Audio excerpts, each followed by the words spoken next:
મનરેગાનું નામ બદલવાના ભાજપના નિર્ણય સામે ભરૂચ જિલ્લા કોંગ્રેસ સમિતિએ રેલવે સ્ટેશન ખાતે વિરોધ પ્રદર્શન કરી રસ્તો ચક્કાજામ કરવાનો પ્રયાસ કરતા પોલીસ સાથે ઘર્ષણ સર્જાયું હતું।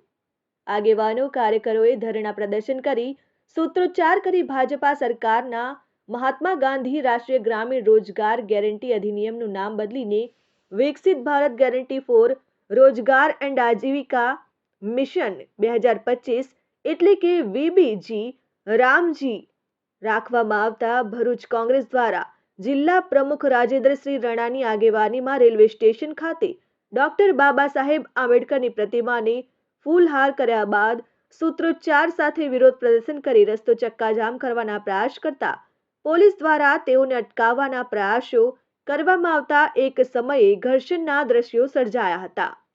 ભરૂચ જિલ્લા કોંગ્રેસ પ્રમુખ રાજેન્દ્રસિંહ રણાએ સરકાર પર ગંભીર આરોપ લગાવ્યો હતો કે એમજીએનઆરઈજીએ એટલે કે મહાત્મા ગાંધી રાષ્ટ્રીય ગ્રામીણ રોજગાર ગેરંટી અધિનિયમનું નામ બદલીને સરકાર પૂજ્ય બાપુનું અપમાન કરી રહી છે। વિપક્ષનું નામ છે કે નવા બિલ દ્વારા જૂની યોજનાના નામ બદલી રહ્યું છે। આવનાર દિવસમાં કાયદો પણ રદ કરશે। મનમોહન સિંહજીની કેન્દ્રમાં સરકાર હતી ત્યારે 20 વર્ષ પહેલા કાયદો પસાર થયો હતો મનરેગા।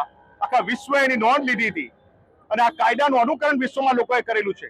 ત્યારે રોજગાર ગેરંટી ગામડામાં રહેતા આર્થિક પછાત દલિત, મારા આદિવાસી, મારા આર્થિક પછાત જે ગરીબ કુટુંબ છે એને રોજીરોટી પાટો આ કાયદો છે। ત્યારે આ કાયદાને નાબૂદ કરવા માટે એનું નામ બદલીકરણ મહાત્મા ગાંધી જે વિશ્વના પૂજનીય છે એમનું નામ બદલી ભારતીય જનતા પાર્ટી મહાત્મા ગાંધી સાથે બી ચેડા કરી રહ્યા છે। ગોડસેના વંશજો છે એવું લાગી રહેલું છે।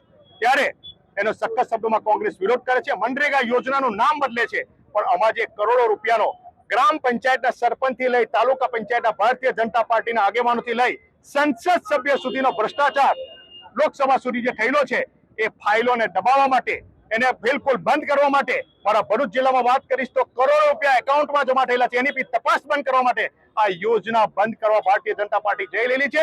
કોંગ્રેસ એનો વિરોધ કરે છે અને અમે સખત શબ્દોમાં આજે એનો વિરોધ નોંધાવીએ છીએ। Sachin Patel, RN news, Bharuch.